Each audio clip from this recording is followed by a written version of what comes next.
O livro é resultado do pós-doutorado da professora Vera Capellini e foi lançado neste ano na cidade de São Carlos, no 8º Congresso Brasileiro de Educação Especial.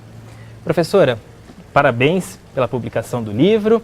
E a primeira pergunta da entrevista é sobre o tema. Qual era a temática geral da sua pesquisa? Sim, o livro versa sobre adaptações curriculares, né? Tanto no Brasil quanto na Espanha há um currículo da educação básica e a temática foi verificar o quanto e de que forma estamos fazendo as adaptações curriculares para a inclusão do aluno com deficiência na classe comum. Você analisou adaptações em 2 currículos, né, escolares, no Brasil e na Espanha. Por que a escolha por esses currículos desses 2 países? Isso. Inicialmente, porque anterior à nossa Política Nacional de Educação Especial na perspectiva da educação inclusiva, o Brasil já via um documento sobre adaptações curriculares. E por quê? Porque o nosso currículo foi todo inspirado, né, quando a gente fala dos PCNs, então adaptações é um volume do que a gente tinha como PCNs, que eram os Parâmetros Curriculares Nacionais para a educação básica. Então, por ser a inspiração da educação básica do currículo comum, também escolhi a Espanha para verificar como seria a adaptação curricular específico para a população, né, para os estudantes com deficiência. O que você conseguiu aprender dessa comparação? O que você conseguiu tirar de conclusão dessa comparação? Isso. Primeiramente, que adaptações curriculares, eu costumo dizer, né, embora o livro foi lançado, ele é algo a ser superado. Porque a perspectiva, de fato, de uma escola inclusiva é do desenho universal. O que é esse conceito, né, do desenho universal? É de um currículo que é acessível para todas as pessoas e que eu não tenha que pensar em adaptá-lo para aquele que tem uma deficiência. Todavia, como inclusão escolar é processo, tanto lá quanto aqui, poucas são as escolas que já fazem ou que estão fazendo de fato adaptações curriculares, de fato considerando o currículo do ano que o aluno está matriculado. Ou seja, vou dar um exemplo. Tanto lá quanto aqui, nós observamos que muitas vezes o professor ele acaba entendendo que a adaptação curricular é dar atividades não do ano escolar que o aluno está matriculado. Por exemplo, um aluno do 6º ano, que ainda está em processo inicial de alfabetização, quando eu trabalho com ele, com um livro ou uma cartilha ou um material didático do 1º e de 2º ano, eu não estou fazendo uma adaptação curricular, porque ele já é um jovem, um adolescente. Então eu tenho que pensar o currículo do 6º ano, de língua portuguesa, de história, de matemática e de verificar que atividades eu posso propor, mas considerando o mesmo currículo. E eu observei que, tanto lá quanto aqui, tem professores que tentam fazer essas adaptações, mas eu vi, e a gente tem às vezes um mito, né, do patinho feio, eu vi também lá professores com aluno com deficiência na classe comum, matriculado no 6º ano, usando o livro do 2º ano. E entendendo isso como adaptações curriculares. Então, eu brinquei, tem um capítulo que chama Nem Tudo Que Reluz é Ouro.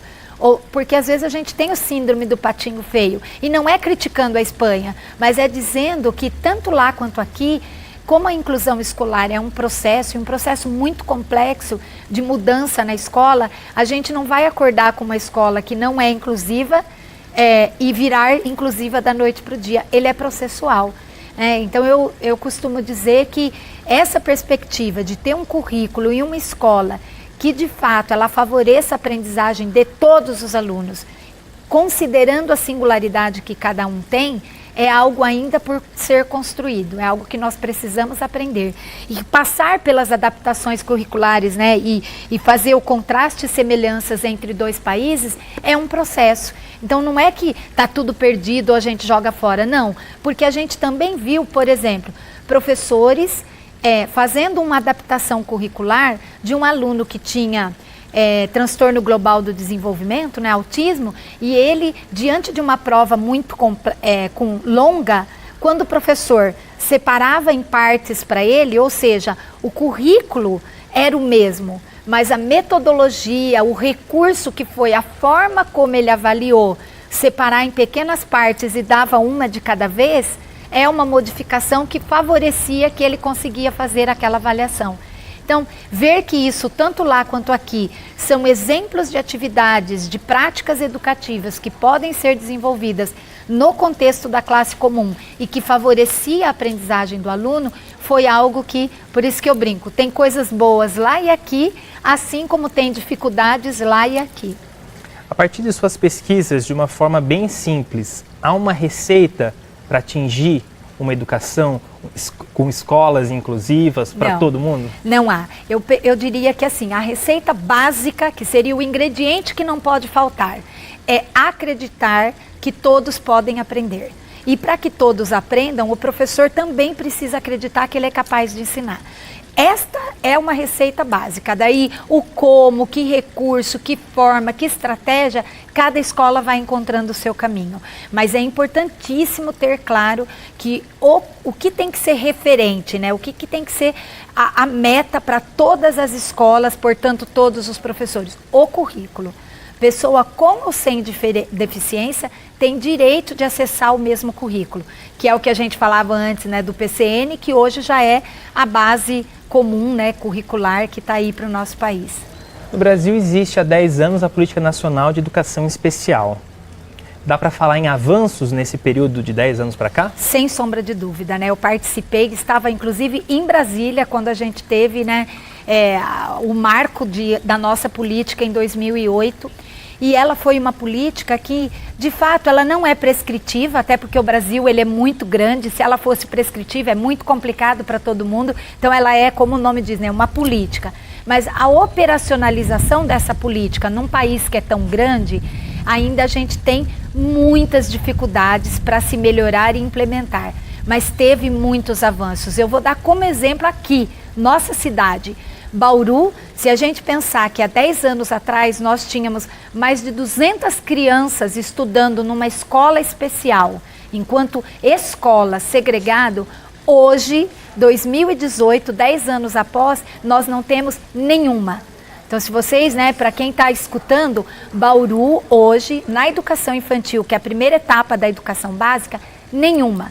Onde essas crianças estão? Na escola comum, com o apoio, inclusive, da escola especial, que tem a perspectiva não só mais de escola, de ser apoio. Então, a nossa escola especial do município, para algumas exceções, ela ainda funciona como escola, mas ela atende mais de 100 crianças como atendimento educacional especializado, no contraturno. Então, o aluno vai para a classe comum, estuda com os demais, e isso é benéfico tanto para o aluno que tem deficiência quanto para o que não tem. É benéfico para o professor e para a escola pensar as suas práticas e modificar. E hoje, por isso que eu falo, então eu participei, teve avanço. Hoje a gente tem de norte a sul do país muitas crianças com deficiência, então o acesso a gente já mudou drasticamente. Eu diria que a curva se inverteu. O que era a maioria na escola especial, hoje a maioria está na escola comum. Lógico que tem desafios. A gente não garantiu a aprendizagem de todos, mas como são só uma década, eu vejo que tem coisas que podem sim aprimorar, que precisa de atualização, mas o princípio, enquanto estudar, né, porta de entrada na escola comum, precisa ser mantido. Professora, nessa década então em que existe a política nacional, atualmente ela passa por algumas discussões para tentar remodelar alguns pontos, para mudar alguns pontos. E o entendimento que sempre se teve, né, é que os alunos com deficiência deveriam estar nas escolas regulares, junto com os demais alunos.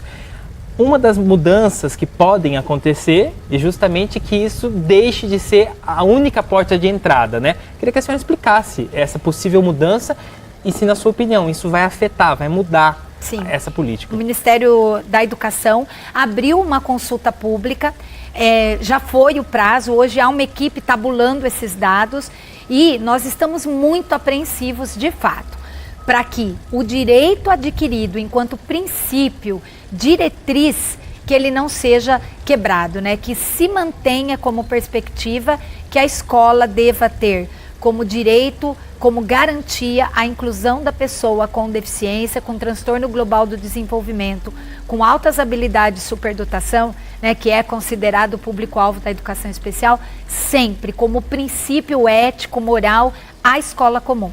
Não significa que a gente tem que fechar a escola especial, pelo contrário, elas podem e devem continuar existindo. Porém, a diretriz, né, o princípio que fundamenta a política deve ser como primeira entrada à escola comum. Estamos apreensivos, vamos ver como que a sociedade vai responder a essa consulta pública, mas penso que a gente precisa fortalecer pesquisadores da área, as escolas de modo geral, a escola comum inclusive, porque é uma década de trabalho para ser aprimorado e não para dizer, porque tem coisa que precisa melhorar, vamos jogar fora o que foi realizado. Então, espero que a sociedade tenha, né, se fortaleça para defender que a política deve ser sempre como princípio escola inclusiva.